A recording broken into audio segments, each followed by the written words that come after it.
Haber Merkezi kuşağında yeniden birlikteyiz. Bu bölüme de dünyanın şu anda en fazla öne çıkan gündem maddesiyle ilgili haberin ayrıntılarını vereceğiz.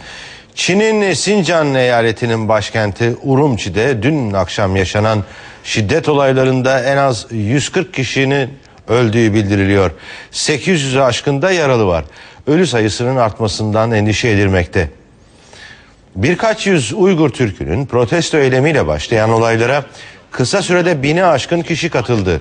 Çin Haber Ajansı göstericilerin bıçak, tuğla ve sopalarla yoldan geçen Çinlilere saldırdıklarını, taşıtları ve binaları ateşe verdiklerini duyurdu.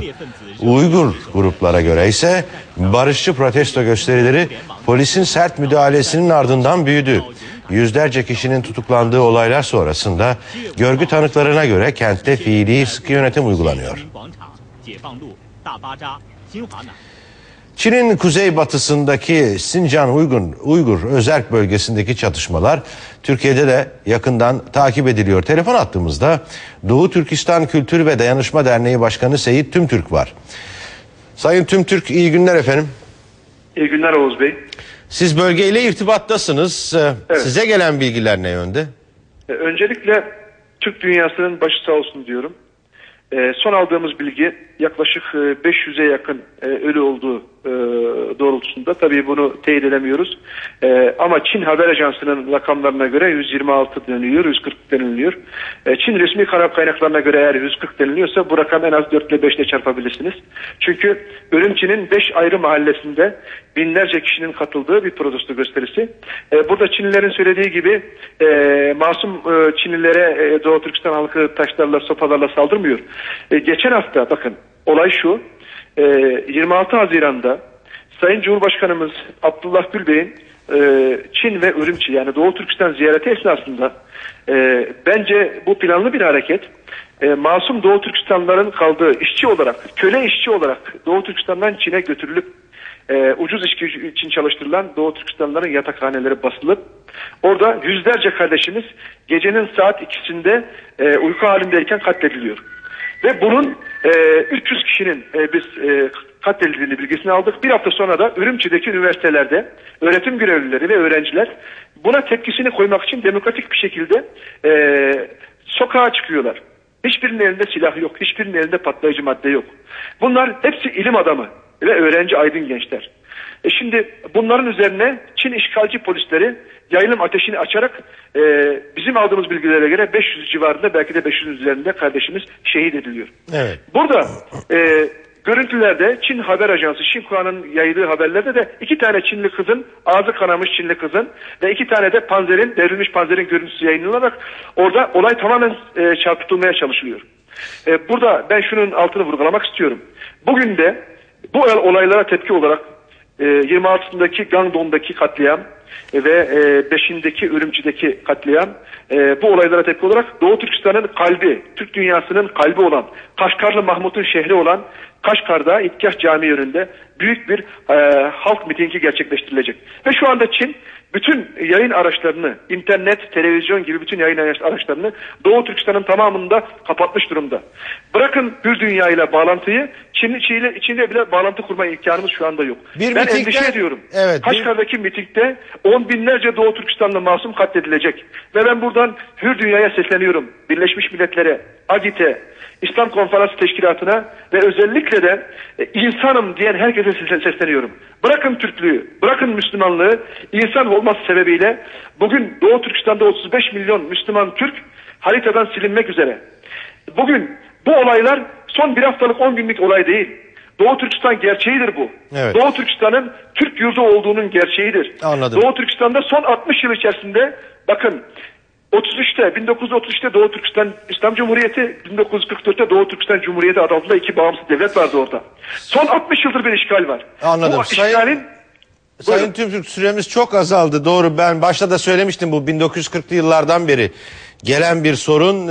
Tibet dünya gündeminde öne çıkar ama Doğu Türkistan'da gerçekten Çin'deki ciddi meselelerden biri. Bağışlayın, süremiz açısından tamamlamak durumundayız bu röportajı. Çok teşekkür ediyoruz. Ben teşekkür ediyorum. Ben teşekkür ediyorum. Sağ olun. Konuyu değerlendirmeye devam ediyoruz. Adnan Menderes Üniversitesi'nden doçent doktor Selçuk Çolakoğlu telefon hattında. Sayın Çolakoğlu geçen hafta Cumhurbaşkanı Gül'ün Çin ziyaretine katılanlar arasındaydı. Sayın Çolakoğlu iyi günler efendim. İyi günler, iyi yayınlar. Nasıl değerlendiriyorsunuz? Siz hissetmiş miydiniz bu gerilimli havayı? Gerçi Doğu Türkistan'da ya da Sincan Uygur bölgesinde ya da Xinjiang bölgesinde birçok adı var. Evet. Bir gerilimin ipuçlarını da oradayken almış mıydınız? Çok eski bir gerilim çünkü. Evet, açıkçası biz herhangi bir gerilim hissetmemiştik oradayken. Çünkü resmi programlar çerçevesinde Sayın Cumhurbaşkanımızın Urumçi ayağında yapılan ziyaretlerde işte bir resmi öğle yemeği vardı. Yine aynı şekilde Urumçi'ye hakimiyet olan Kızıltepe ziyaret edildi. Yine Şincan Üniversitesi ziyaret edildi ve Sayın Gül'e burada Fahri Profesörlük unvanı verilmişti. Dolayısıyla buradaki programlarda genelde dostane bir söylem ve Sayın Cumhurbaşkanımızın da özellikle vurguladığı konu da şuydu. Uygurlar Türkiye ile Çin arasında bir dostluk köprüsü olsun ve Urumçi'de bu anlamda bir Türkiye'nin Çin'e açılan kapısı olsun noktasında mesajlar verilmişti. Ve yine burada işte Uygur müziği, Uygur folkloru, işte Uygur halk oyunları gösterileri sergilenmişti. Dolayısıyla güzel bir ortam vardı. Yine aynı şekilde ben resmi heyetten de ayrılarak yine birkaç kişiyle birlikte Urumçi'ye vardığımız akşam işte Uygurların geçtik pazarları işte daha çok Uygur kebapların, şiş kebapların yapıldığı yerde işte Uygurlarla beraber olma fırsatımız da oldu. Çok ciddi bir gerilim hissetmedik. Anladım. Zaten Urumçi'nin diğer bir özelliği, yani bu olayların çıkmasında beni şaşırtan diğer bir nokta da Uygur aslında tipik bir Uygur Urumçi tipik bir Uygur şehri değil. Çünkü %80'den fazlası Çinlilerden oluşan, %80'den fazlası Çinlilerden oluşan bir şehir ve Sincan Uygur Özerk Bölgesi'nin sanayi merkezi aynı zamanda ve bölge merkezi. Evet. Dolayısıyla bu noktada Urumçi'de bu derece yüksek ve büyük olayların patlak vermesi ve bu derece yüksek can kayıplarının olması son derece şaşırtıcı. Yine aynı şekilde ziyaret sırasında bizim Çin'de görev yapan diplomatlarımızla görüştüğümüzde özellikle bizim Cumhurbaşkanlığımızın bu Urumçi ayağının eklenmesi konusunda ısrarcı olduklarını ve Türk tarafının öncelikle Kaşgar talebinde bulunmuş olduğunu söylediler. Çünkü Kaşgar Türk tarihi açısından çok daha önemli bir yer. Yani yine Türk eserler açısından önemli bir yer. Kaşgarlı Mahmut'la Yusuf Has Hacı'nın yine türbelerinin olduğu bir yer.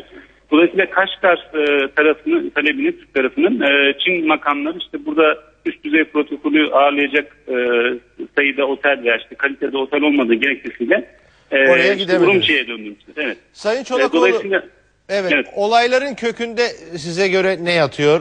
Mesela Urumçi'nin %80'inin Çinli olduğunu söylemiştiniz ama geçmişte öyle olmasa gerek. Evet, tabii bu Çin'in uyguladığı bir politika. Aslında Çin'de işte 56 etnik grup var. Resmi olarak bunlar tanınıyor, folklorik olarak bunlar ifade ediliyor ama bunlardan bazıları birkaç bin kişilik gruplar. Çin'in aslında etnik sorun veya azınlıklar sorunu dediğimizde akla gelen temel iki bölge var. Bunlardan birisi Türkiye'de Doğu Türkistan olarak bilinen ve Çinlilerin kesinlikle bu ismin kullanılmasını karşı ve Sincan Uygur veya Çinlilerin telaffuzda Şincan Uygur özellik bölgesi olarak nitelendirilen bölge, diğeri Tibet. Evet. Dolayısıyla bu iki bölge konusunda hassaslar. Türkiye ile ilişkiler söz konusu olduğunda öncelikli olarak Çin tarafının gündemine bu Uygur konusu geliyor. Yani Doğu Türkistan'da evet değişik farklı Türk grupları da var, Kazaklar da var veya daha az sayıda gruplar da var ama Uygurların esas olarak mesken olduğu bölge. Dolayısıyla Çin tarafı bu konuda çok hassas. Yine ziyaret sırasında benim dikkatimi çeken diğer bir konuda şu olmuştu. Sayın Cumhurbaşkanımız Abdullah Gül ziyaret sırasında değişik toplantılarda gerek Türkiye heyetine yönelik gerekse basın mensuplarına yönelik toplantılarda bizim bu ziyarette öncelikli gündemimiz %90 oranında ekonomi, %10 oranında siyaset şeklindeydi. Evet. Ve bunu sürekli bir şekilde vurguladı. Yine Uygurlar bu bölge Türkiye ile Çin arasında dostluk köprüsü olsun şeklinde sürekli olumlu ve ılımlı mesajlarda bulundu. Fakat bizim Cumhurbaşkanı Sayın Abdullah Gül ile Çin Cumhurbaşkanı Hu Jintao'nun zirvesinden hemen sonra 26 Haziran'da çıkan China Daily gazetesine ben baktığımda Türk Cumhurbaşkanı'nın gezisiyle ilgili olarak işte Türk Cumhurbaşkanı terörizmle işbirliği konusunda açık oldukları yönünde mesaj verdi şeklinde bir haber vardı ve bu haber daha çok bu Doğu Türkistan'da ayrılıkçılar veya bunlar Çinliler terörist olarak nitelendiriliyor. Bunlarla işbirliği konusunda Türkiye'nin işte bir takım taahhütleri var şeklinde bir haber geçmişlerdi. Buradan şunu anlıyoruz ki Çin tarafının öncelikli gündemi ekonomi değildi bu ziyaret sırasında. Özellikle bu noktada Türkiye'de Türk tarafından bir takım sözler almaya çalıştılar. Ama tabii burada Türk tarafının verdiği mesaj dostluk köprüsü olsun şeklinde, yani nispeten ılımlı bir şekilde bu konu kapatılmıştı. Fakat Sayın Cumhurbaşkanımızın yani bu bölgede özellikle Urumçi ziyaretinden bir hafta sonra bu olayların patlak vermesi demek ki bu bölgede ciddi bir gerilim olduğunu gösteriyor. Çünkü bu yeni başlamış bir sorun değil. Evet. Biraz önceki bağlantımızda Doğu Türkistan Kültür ve Dayanışma Derneği Başkanı elbette duruşu açısından orada bir işgalden söz etti. Bağımsızlık ne kadar güçlü bir duygu orada? Tabii aslında bu bölge kültürel anlamda Çin'in bir parçası değil. 1949 yılında Çin Halk yani Çin Halk Cumhuriyeti burayı işgal ediyor. 1959 yılında 55'te başlayıp 59'da tamamlanan bir Tibet işgali var. Dolayısıyla bu bölge aslında kültürel olarak Orta Asya'nın bir parçası. Yani Kaşgar'a gittiğinizde işte Karahanlı Sultanlarının mezarlarıyla karşılaşıyorsunuz. Evet. Yine Kaşgar'ın Semerkant ve Buhara ile bir kültürel ortaklığından söz edebiliyorsunuz. Ben 2000 yılında bu bölgeyi bir bütün olarak gezme fırsatım olmuştu. O zamanki izlenimlerim bu yöndeydi. Dolayısıyla Çin için daima bir endişe uyandıran bir bölge olması. Yine sınır bölgesi olması. 91'de Sovyetler Birliği dağıldıktan sonra diğer Orta Asya'da işte akraba devletlerin ortaya çıkması. Bunlar Çin'i endişelendiriyordu zaten. Evet. Ve burada Uygurları rahatsız eden, yani bağımsızlıktan öte şu var. Çin bu bölgeye nüfus duyuyor. Yani bu bölgeye kalkınma hamlesi başlattı. Nitekim Urumçi'ye gittiğimizde Urumçi'deki gökdelenlerin sayısı belki İstanbul'dan fazladır ama Ankara'dan kesinlikle fazla. Fakat bu bölgeye yapılan gökdelenler veya yatırımlara Çin'in doğu kesiminden, sahil kesiminden Çinliler geliyor. Peki. Yani demografik yapıyı demografik yapıyı değiştirme çabasına yoğun bir tepki var. Fırsatlardan da eşit şekilde istifade yararlanmadıkları konusu. Geri kalmış bir bölge çünkü. Evet.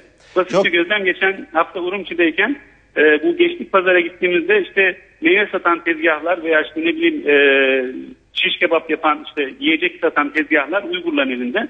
Ama hemen yan tarafında böyle küçük hediyelik eşya satan tezgahlar var. Tamamı Çinli. Tamam. Dolayısıyla ekonomik anlamda Uygurların dışlanması da söz konusu. Sayın Çolakoğlu, çok teşekkür ediyoruz. Bilgi dolu bir insanla karşı karşıya geldik ama zaman yetmiyor. Çok sağ olun efendim yayınımıza katıldığınız için.